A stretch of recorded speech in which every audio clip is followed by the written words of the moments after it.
One day, a wealthy African prince gets tired of the luxurious life and goes to New York. Pretending to be a poor African student, he gets a job at McDonald's. But things don't go as the prince expected. This is King Jaffe Joffer, ruler of Zamunda. He is searching for his son Akeem. In a luxurious castle, Prince Akeem celebrates his birthday. Today, he's 21 years old. A new stage in his carefree life begins. The prince must meet his future wife, start a family, and learn how to run the country. But Akeem isn't interested in that. He doesn't want to be with the girl who was chosen for him. The prince was tired of idleness and the constant guardianship of servants. After all, he had never even gone to the bathroom by himself.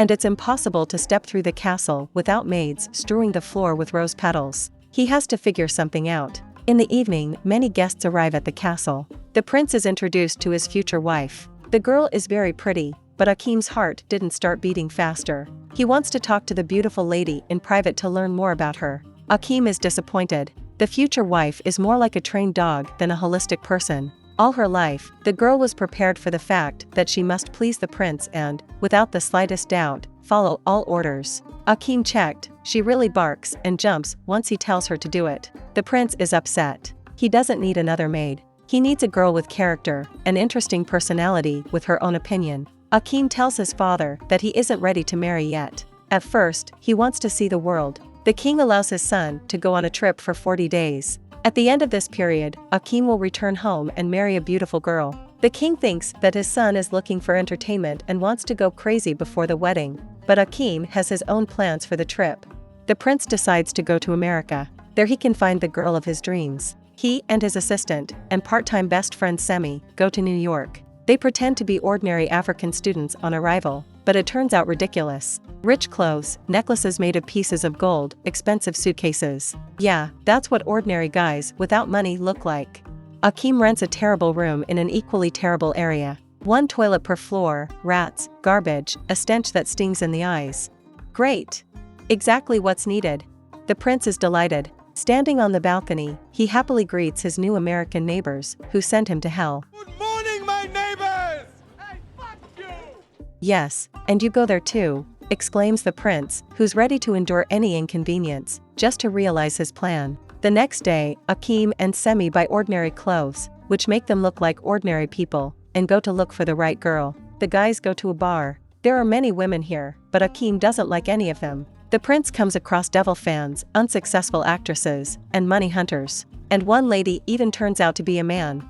No, a bar isn't the best place to find a soulmate. An idea comes to the prince: attractive girls take part in beauty contests. Just such a competition is taking place today, where the guys go. Yes, there are many beauties on the stage, but they don't attract Akeem's attention.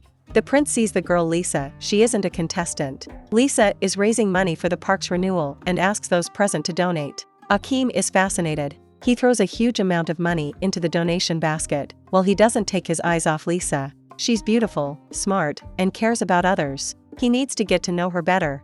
The prince learns that the girl works at a diner owned by her father. The next day, Akeem and Semi get a job there. Well, for the first time, the prince has to wash windows, wipe floors, and please other people. But he's ready to endure, because he can talk with a friendly Lisa at work. But a new challenge is waiting for Akeem.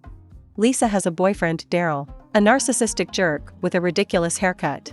No worries, let's see what he's worth.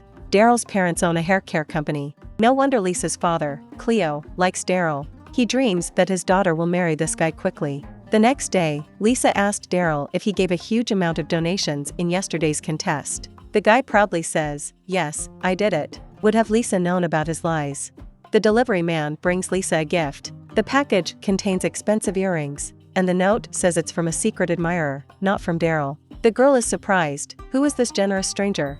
Akeem takes every opportunity to talk to Lisa at work. The girl likes this young man and invites Akeem to a volleyball match. The prince happily agrees. He doesn't know yet that he'll be disappointed again. It turns out that Lisa brought her disgusting boyfriend, and Akeem is constantly bothered by her younger sister. Further, the situation becomes even worse. Daryl continually tries to humiliate Akeem with questions about Africa. Lisa is uncomfortable with her boyfriend's behavior. Later at work, Akeem gets a chance to hang out with Lisa. The girl asks the guy about his homeland. She wonders what his family does. The prince says that they have a family business, goat breeding. Lisa is surprised because she has never met such an erudite goatherd who quotes Nietzsche. This guy isn't as simple as it seems at first glance.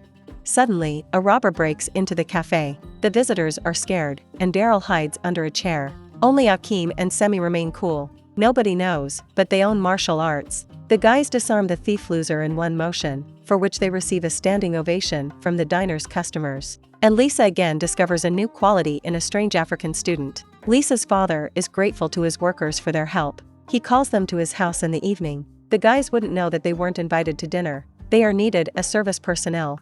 But Akeem is not upset because the opportunity to see Lisa again falls out. In the evening, guests come to the party. The girl's father brags about an expensive house, and Lisa doesn't yet know what an unpleasant surprise awaits her ahead. Cleo whispers with Daryl and then announces to all the guests that the guy proposed to his daughter, and she agreed. As the guests congratulate the couple on their engagement, Lisa recovers from the shock. The girl is furious. Daryl didn't ask for her hand, and she didn't say yes. Why did he and her father come up with this?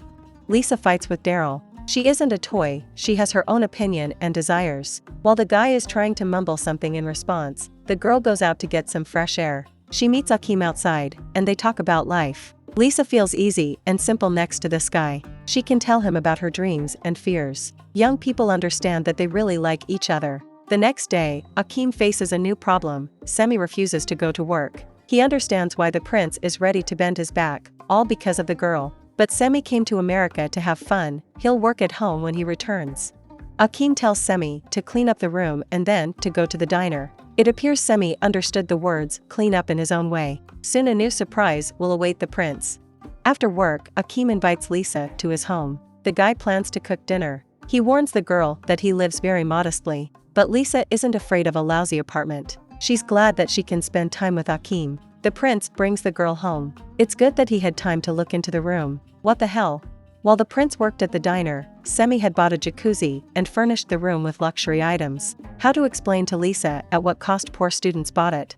The prince takes all the cash from the apartment to punish Semi and takes Lisa away. He suggests having dinner at a restaurant. The girl thinks that Akeem is embarrassed by poverty and agrees to the guy's invitation. Young people walk around the city. Akeem and Lisa are having dinner at a restaurant. They really enjoy spending time together, and Lisa is fascinated by Akeem. She says there's something regal about a guy. People like him, and she likes him too, but the girl can't say it out loud. Lisa confesses that she doesn't want to date Daryl. She isn't interested in money and the guy's family business. It's important for the girl what kind of person will be next to her. Akeem invites Lisa to dance. They are circling on the dance floor. The prince and the girl kiss for the first time and realize they don't want to be separated anymore. Meanwhile, Semi sends a telegram to the king of Zamunda, asking him to send several $1,000s for incidentals. After the date, the prince realizes that he's fallen head over heels in love with Lisa. His feelings are strong and real. He is delighted and shouts about his love to the whole street. Friendly Americans again send the guy to hell. It's a night outside, and he yells like a March cat. But Akeem doesn't care. Love pushes the prince to do crazy things. The next day, Lisa is going to the museum with Akeem. Her father does not like that her daughter became interested in a poor boyfriend, but Lisa doesn't care. She is happy. Akeem doesn't like that Semi left all the expensive things in the room. He asks the house owner to switch apartments. The guys again settle in a terrible room. While the prince is having fun, his parents arrive in America. It's time for the prodigal prince to return home. The king comes to his son's apartment, but instead of the prince, he finds a fat man in the jacuzzi. The ruler is shocked that his heir lives in poverty and even works in a diner. Unthinkable. Time to quit this comedy. Akeem and Lisa are in the museum. Damn it. Yes, there is an exhibition of exhibits from Zamunda, and even pictures of the royal family. In order for Lisa not to disclose the prince's secret, they literally have to run away from the museum. But Lisa is accustomed to Akeem's oddities and doesn't suspect anything. The king and the queen visit the diner where their son works. Lisa's father is delighted with the news that Akeem is the crown prince of a very wealthy country. After an unsuccessful trip to the museum, Akeem brings Lisa to his home. The prince sees that rose petals are scattered everywhere. This is a bad sign. It can only mean one thing: his parents are here. The prince finds a note from Semi, a friend in the Astoria hotel. Only royals stay in such an expensive hotel. It's urgent to send Lisa home and then decide what to do next. The prince brings the girl home, and a joyful Cleo greets them. That's weird. Previously, Lisa's father didn't like Akeem at all. What has changed? Cleo calls the king and informs that their son is at his house. Lisa's father courts Akeem in every possible way, but then, as an evil, Daryl comes. Right, Cleo himself invited him to dinner in the afternoon. Now Lisa's father is trying to put the unlucky boyfriend out the door. He even has to let the fearsome dog out. Daryl isn't known for being bold, so he won't cause any more problems. Akeem leaves, but promises Lisa to explain eventually all the oddities that happened to them today. Lisa pressures her father to tell her what's the reason for his sudden love for Akeem. He couldn't stand the guy before. The father admits that Akeem is the crown prince, and also fabulously rich. Cleo is delighted. Now his daughter can successfully marry. She wouldn't need to spend all her young years to achieve success, as he did in his time. But Lisa isn't at all happy about this news. She doesn't need other people's wealth. Why did Akeem do this to her? Why did he deceive? The prince rushes to the hotel to his parents, and the king and the queen come to Lisa's house. They missed each other. Cleo goes out of his way to please the royals. Poor Akeem's mother, she can't get out of the strange chair that seems to have swallowed her up. The king wishes to speak with Lisa. He tells his son has a fiancée and will marry her immediately after returning home. The prince can't have anything serious with Lisa because he came to America for entertainment.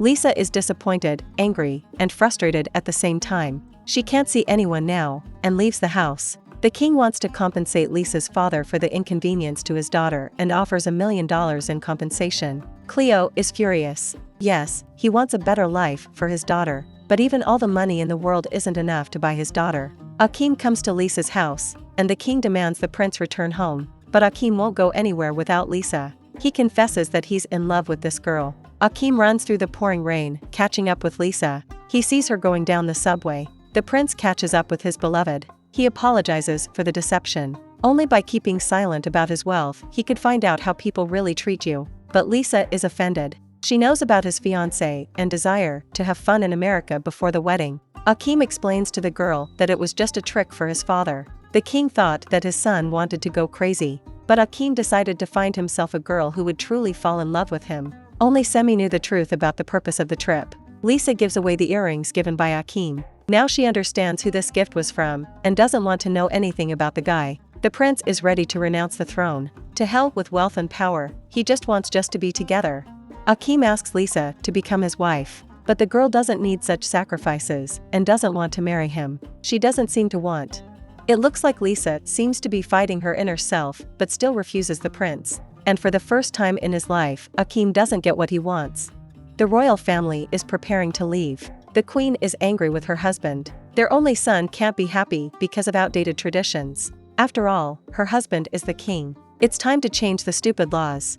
The day of Akeem's arranged wedding came. The prince is waiting faithfully at the altar for the bride, who floats around the hall in a magnificent pink dress. Well, royalty can't marry for love. It's time to accept it. The girl comes to the altar, and the prince lifts the veil. What is it? A hallucination? His Lisa. Today all traditions are broken. The prince kisses his beloved without waiting for the end of the wedding. After the ceremony, Akeem once again offers his wife to renounce the throne if she's embarrassed by this luxury. Well, I'm not. Lisa says coquettishly. Her story is just beginning.